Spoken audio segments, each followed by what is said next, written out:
მოგესალმებით. დღეს ეროვნულმა ბანკმა კიდევ ერთხელ დაადასტურა ის, რასაც ჩვენ დიდი ხანია ვამბობთ, რომ ქვეყანაში ინფლაციური პროცესები არის უკონტროლო.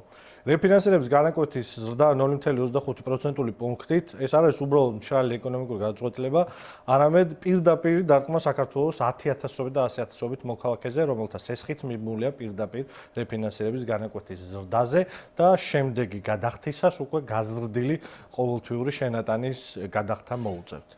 ზოგადად, მაღალი ინფლაციის დროს ეროვნული ბანკები ნორმალურ ვითარებაში ზრდიან რეფინანსირების განაკვეთს და ზოგადად ამკაცრებენ მონეტარულ პოლიტიკას.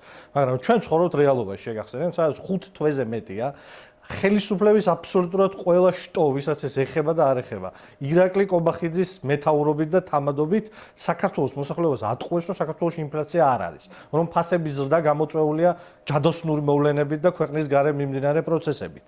დღეს ეროვნულმა ბანკმა აღიარა, რომ ინფლაცია არსებობს და თურმე აქვე დავინახეთ, რომ ინფლაცია ეროვნული ბანკის საქმეა და არა ვინმე სხვისა. მინდა კაფეოდ განმარტო კიდევ ერთხელ, რას ნიშნავს ეს გადაწყვეტილება ჩვენი ხალხისთვის და ჩვენი თანამოქალაქეებისთვის. პირველი, ეს არის ფაქტურად დამატებითი გადასახადი ყოველ მეორე ოჯახზე საქართველოში.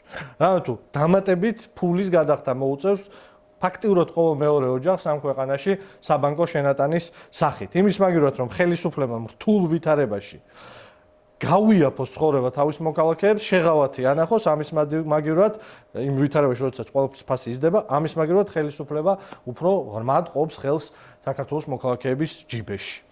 მეორე, ეს არის ბიზნესის და ეკონომიკური პროცესის დახრჩობა, იმიტომ რომ ერთ შენატანი გაიზრდება აბსოლუტურად ყველა ამ ქვეყნის მოქალაქეს, მაგრამ გაიზრდება აგრეთვე სესხის ღირებულება ბიზნესისთვის, რაც ნიშნავს, რომ ბიზნესი არ ჩადებს ფულს მომავალ განვითარებაში და გვექნება სტაგნაცია, რაც ბევრ შემთხვევაში დამატებითი ფასების ზრდასაც გამოიწვევს.